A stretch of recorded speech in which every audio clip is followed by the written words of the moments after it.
بسم اللہ الرحمن الرحیم، السلام علیکم۔ میں ہوں آپ کا میزبان ساجد گوندل۔ آج 9 فروری ہے سال 2022۔ جی ایچ کیو میں کور کمانڈرز کانفرنس ہوئی ہے۔ Chief of army staff general Qamar Javed Bajwa نے ایک بڑا دبنگ اعلان کیا ہے۔ سلمان شہباز کی درخواست خارج ہوئی ہے۔ لندن ہائی کورٹ نے تاریخی فیصلہ دیا ہے۔ قطری شہزادے کے بعد ذوالفقار احمد نامی شخص کی انٹری ہوئی ہے۔ شہباز شریف کا بھی کچا چٹا کھل گیا ہے۔ اسی خبر سے ہم آج کی ویڈیو کا آغاز کر رہے ہیں اور میں امید کروں گا کہ آپ ویڈیو کو سماعت کرنے کے بعد اپنے قیمتی فیڈ بیک سے ضرور آگاہ کریں گے، اور جن دوستوں نے چینل کو سبسکرائب نہیں کیا، اگر وہ مناسب سمجھے تو چینل کو سبسکرائب کر لیں۔ لندن ہائی کورٹ کا یہ جو فیصلہ آیا ہے، اس کو اگر آپ جیو سے دیکھیں گے تو آپ کو تصویر کا اور رخ نظر آئے گا، ARY کو سنیں گے تو آپ کو اور رخ نظر آئے گا۔ یہ بڑی بدقسمتی ہے کہ کئی مرتبہ پاکستان کے اندر بھی عدالتوں کے ایسے فیصلے ہوتے ہیں، جب ایک گھر مٹھائیاں تقسیم کر لیتا ہے تو اس کے بعد پتہ چلتا ہے کہ یہ مٹھائیاں قبل از وقت ہے، اور لندن کے اندر جو فیصلے آ رہے ہیں اس کے اندر بھی کوئی اس طرح کا جو معاملہ ہے وہ پایا جاتا ہے۔ میں آپ کو اصل جو حقیقت ہے وہ آپ کے سامنے جب رکھوں گا تو آپ خود حیران ہوں گے کہ یہ اصل معاملہ کیا تھا اور رخ کیا دینے کی کوشش کی گئی ہے۔ لندن ہائی کورٹ کا جو آج فیصلہ سلمان شہباز کے خلاف آیا ہے، اس حوالے سے انہوں نے ایک درخواست دائر کی تھی، اور وہ درخواست کا بیک گراؤنڈ میں آپ کو بعد میں بتاؤں گا، لیکن اصل جو معاملہ ہے وہ پہلے آپ کے سامنے رکھوں گا۔ فیصلہ یہ ہے کہ NCA کی دستاویزات جو ہے وہ سامنے آئی ہیں، اور جو انہوں نے وہاں پر عدالت کے اندر پیش کی تھی، اور آپ کو علم ہے کہ شہباز شریف کے بیٹے سلمان شہباز کے 2 بینک اکاؤنٹ ان کو فریز کیا گیا تھا کہ اس کے اندر لگتا ہے کہ منی لانڈرنگ ہوئی ہے، اور اس کے اندر مزید جو ہے تھوڑے عرصے کے بعد ان کو ڈی فریز کروا دیا گیا، اور یہ تاثر دینے کی کوشش کی گئی یہاں پر چند میڈیا کے لوگوں نے، جو لندن کے اندر بھی شریف خاندان کے کچھ پالتو لوگ ہیں، اور وہ تاثر انہوں نے دیا کہ شہباز شریف کے سارے اکاؤنٹ جو ہے پچھلے 20 سالوں کے کھاتے کھنگال لیے، اور انہیں کوئی منی لانڈرنگ نظر نہیں آئے، تو شہباز شریف جو ہے وہ سرخ رو ہو گئے ہیں۔ شہزاد اکبر یہاں پر چیختے چلاتے رہے کہ بھائی یہ کیس جو ہے یہ شہباز شریف کا اس کے ساتھ تعلق ہی نہیں ہے، یہ سلمان شہباز کی 2 بینک ٹرانزیکشنز کا معاملہ ہے، اس حوالے سے انہوں نے انویسٹیگیٹ کرنا تھا، اور ابھی بھی انکوائری جاری ہے۔ انویسٹیگیشن کے دوران جو ہے ڈی فریز کر دیا گیا ہے، تو اس معاملے کو آپ شہباز شریف کی فتح کے ساتھ نتھی مت کریں، کیونکہ شہباز شریف اگر سچا ہے تو اس کو چپڑاسی مقصود کا جواب دینا پڑے گا، لیکن آپ کو علم ہے کہ پالتو اور بکاؤ صحافی جو ہے ان کا ایک وتیرہ ہے، وہ شہباز شریف سے مقصود چپڑاسی کا سوال نہیں پوچھیں گے۔ جس طریقے سے ان کے ملازمین کے اکاؤنٹس کے اندر اربوں روپے منتقل ہوئے ہیں، وہ انہوں نے سوالات نہیں پوچھنے، چونکہ یہ وہ لوگ ہیں جو ہیلی کاپٹر گروپ ہے اور جو فائدہ اٹھاتے رہے ہیں، وہ ہمیشہ شہباز شریف اور نواز شریف کو سرخ رو کرنے کی مہم ہی چلاتے ہیں۔ حالانکہ آج تک شہباز شریف نے جو FIA کے چلان کے اندر بھی تمام تفصیلات آئی ہیں اس کا جواب نہیں دیا۔ اب معاملہ جو ہے وہ یہاں پہنچا ہے کہ یہ جو دستاویزات NCA نے جمع کروائی ہیں، یہ دستاویزات ذرا ہمیں بھی دی جائیں۔ ایسٹ ریکوری یونٹ نے اور چند لوگوں نے وہاں پر درخواست دی، Salman Shahbaz money laundering case سے متعلق دستاویزات کو کیوں چھپانا چاہتے ہیں؟ کاغذات میں ایسا کیا ہے کہ سلمان شہباز نہیں چاہتے کہ دستاویزات منظر عام پر آئیں؟ چونکہ سلمان شہباز نے کہا جی یہ جو بھی دستاویزات ہیں، ہمیں تو چونکہ ہمارے صحافیوں نے سرخ رو کر دیا پاکستان میں، تو یہ منظر عام پر نہیں آنے چاہیے، یہ ہمارے کرتوت جو ہے وہ سامنے نہیں آنے چاہیے۔ تو آج ہائی کورٹ لندن نے ان کا یہ حق ختم کر دیا ہے، لیکن اس کے اندر ابھی بھی ابہام ہے، وہ آگے چل کر آپ کو بتاؤں گا۔ NCA دستاویزات کے مطابق سلمان شہباز 2018 میں مستقل طور پر برطانیہ میں منتقل ہو گئے تھے۔ انہوں نے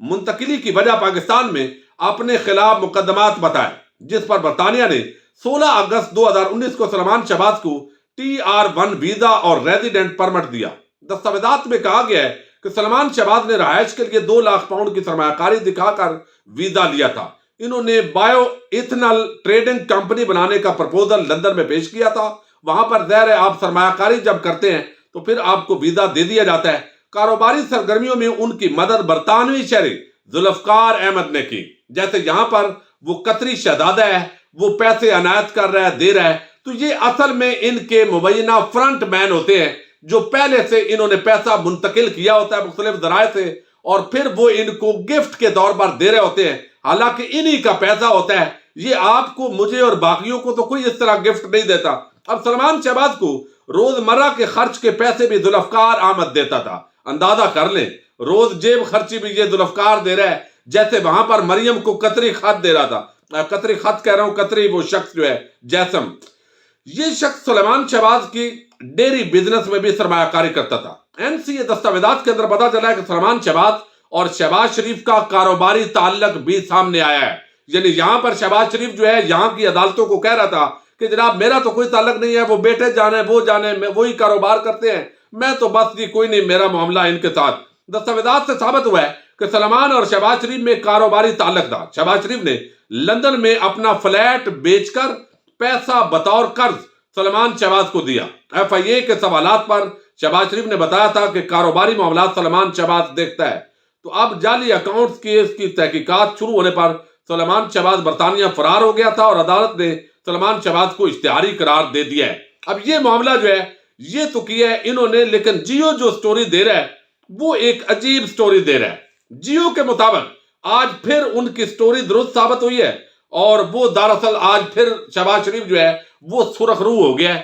اور اس کے مطابق وہ کہتے ہیں کہ جناب یہ جو ہم نے سٹوری دی تھی، NCA نے 1000 سے زائد صفحات میں سے صرف 500 جاری کیے ہیں، جس کے مطابق شہباز شریف منی لانڈرنگ کا ہدف تھے اور 2 برس میں 15 برس کے مالی معاملات اور اکاؤنٹس کا جائزہ لیا گیا۔ اب یہ یہاں پر شہباز شریف منی لانڈرنگ کا ذکر کر رہے ہیں، یہ اصل میں وہ بددیانتی ہے، اور اس کی وجہ کیا ہے؟ آخر اتنا حوصلہ ان کو کیوں ہے؟ حالانکہ وہاں پر تو ان کے خلاف مقدمہ بھی ہو سکتا ہے کہ آپ غلط بیانی کر رہے ہیں۔ معاملہ یہ ہے کہ عدالت اختیار دیتی ہے اگر کوئی نجی معلومات ہے اور وہ پارٹیز اگر نہیں چاہتی کہ یہ پبلک ہو تو اس کو روک لیا جاتا ہے۔ تو اس کے اندر بھی جو 1000 صفحات تھے ان میں سے صرف 500 صفحات جو ہے وہ سمجھے پبلک کیے گئے ہیں، اور باقی 500 چونکہ پبلک نہیں ہوئے تو اس لیے بہت ساری جو معلومات ہیں وہ ابھی بھی جو شریف خاندان ہے شہباز شریف کے حوالے سے چھپا لی گئی ہیں۔ اور یہاں پر جیو اور جنگ کا ایک دنیا نیوز کا وہ اظہر جاوید نامی ایک جو ہے نون لیگی کارکن صحافی ہے، اور وہ بھی سرخ رو کر کے بیٹھا ہوتا ہے۔ اب اگر تو شریف خاندان سرخ رو ہو گیا تو آپ کہیں گے آپ کیسے پتا کریں گے جب جیو کی ایک اور رپورٹنگ ہو؟ ظاہر ہے یہ نمائندے وہاں پر لندن میں ہیں، ہم تو براہ راست لندن میں نہیں ہیں، ہم تو رپورٹ کرنے والے ہیں، اور یہاں پر جو ہے وہ آپ دیکھ رہے ہیں کہ ARY کا ایک اور سٹانس ہے۔ تو سچ کیا ہوگا؟ اب سچ یہ ہے کہ اگر تو یہ فیصلہ جو درخواست خارج ہوئی ہے، پہلی بات تو یہ ہے کہ سلمان شہباز خود ہائی کورٹ لندن کے اندر گئے کہ یہ معلومات پبلک نہ کی جائے، تو ان کی یہ درخواست خارج کر دی گئی کہ ہم یہ اتنی معلومات جو ہے وہ پبلک کر رہے ہیں، چلے یہ آپ کہتے ہیں تو ہم پبلک نہیں کرتے، تو اب ہم تو ابھی بھی برقرار ہے، لیکن ان کی یہ درخواست خارج ہو گئی۔ دوسرا، اگر تو نون لیگ کو اور شہباز شریف فیملی کو کوئی فتح ملی ہوتی تو آپ اندازہ کر سکتے ہیں اس وقت تک ٹی وی ٹاک شوز کے اندر کتنے دھماکے ہو چکے ہوتے، کتنے ٹویٹس آ چکے ہوتے۔ پروگرام ابھی میں نے ریکارڈ کرنے سے پہلے چیک کیا کہ اتنی بڑی جو فتح جیو نیوز آج بتا رہا ہے اور دنیا ٹی وی بھی بتا رہا ہے کہ بڑی فتح مل گئی ہے، اور جو معلومات ان کے نمائندوں نے لوگوں کو بتائی تھی کہ شہباز شریف کے 20 سال کے اندر منی لانڈرنگ کی کوئی شہادت نہیں ملی، چونکہ یہ کیس ہی نہیں تھا کہ شہباز شریف کو اتنا وہ جو ہے گہرائی کے اندر جو ہے وہ تفتیش کریں، لیکن یہ انہوں نے رنگ دیا۔ تو میں نے کہا ٹویٹر دیکھتا ہوں، مریم نواز نے آج فتح کے جھنڈے لگائے ہوں گے تو بالکل ٹویٹر خاموش، نواز شریف کا خاموش، شہباز شریف خاموش، حمزہ شہباز، سلمان شہباز، وہ سارے تو خاموش ہیں۔ اگر فتح ہوئی ہوتی تو آپ اندازہ کر سکتے ہیں کہ مریم اور انگزیب اور کنیزیں اور سارا یہ خاموش رہتے، تو اس کا مطلب ہے کہ ان کی خاموشی بتا رہی ہے کہ یہ سارے تو چلے گئے نیپال، یعنی ان کی منشا کے خلاف آج لندن ہائی کورٹ کا فیصلہ آیا ہے، لیکن بہرحال ابھی بھی پوری معلومات جو ہے وہ شیئر نہیں ہو سکی، اور اس کی جو ڈیمانڈ ہے جزوی طور پر وہ سلمان شہباز کی بات جو ہے وہ مان لی گئی ہے۔ دوسری آج بڑی ڈیولپمنٹ ہے اور وہ ہے کور کمانڈرز کانفرنس۔ یہ ہر مہینے ہوتی ہے، لیکن اب جس طریقے سے دہشت گردی کے معاملات بڑے ہیں، اس تناظر کے اندر یہ ایک بہت بڑی عام غیر معمولی یہ کانفرنس ہوئی ہے، اور اس کے اندر ایک واضح میسج دیا گیا ہے۔ ISPR نے جو اس کی پریس ریلیز جاری کی ہے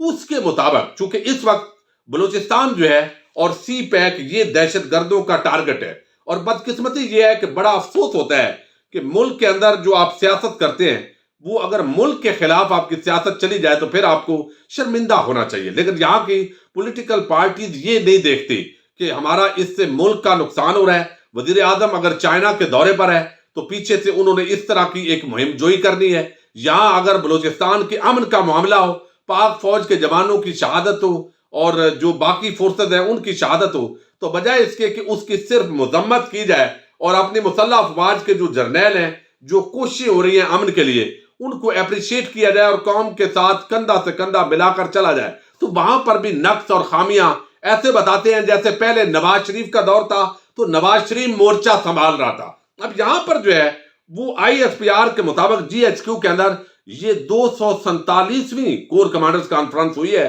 اور army chief general Qamar Javed Bajwa نے اس کی صدارت کی ہے، اور کانفرنس کے اندر ملک کی مجموعی سیکیورٹی صورتحال اور بلوچستان میں جو دہشت گردی کے واقعات ہوئے ہیں اس پر تبادلہ خیال کیا گیا ہے۔ ملک دشمن عناصر کی سرگرمیوں کو روکنے پر بھی گفتگو کی گئی ہے۔ ظاہر ہے جو ویڈیوز آ رہی ہیں اور کچھ اطلاعات آ رہی ہیں اس کے مطابق بلوچستان کے اندر دہشت گردوں کا بڑا صفایا ہو رہا ہے، بڑے زبردست طریقے سے آپریشن جاری ہیں، بس ہمیں دعا کرنی ہے اور ارد گرد نظر رکھنی ہے، اور ملک دشمن عناصر کی سرگرمیوں کو روکنے پر گفتگو ہوئی ہے۔ جنرل باجوہ نے تمام فارمیشنز کو تربیتی امور مؤثر بنانے پر زور دیا ہے اور روایتی غیر روایتی امور اور آپریشنز کے حوالے سے امور کو بہتر بنانے کے حوالے سے ہدایات کی ہیں۔ Army chief general Qamar Javed Bajwa نے آج خطاب کرتے ہوئے کہا ہے کہ دہشت گردی کے خلاف جنگ میں ایک طویل سفر طے کیا ہے اور قوم کو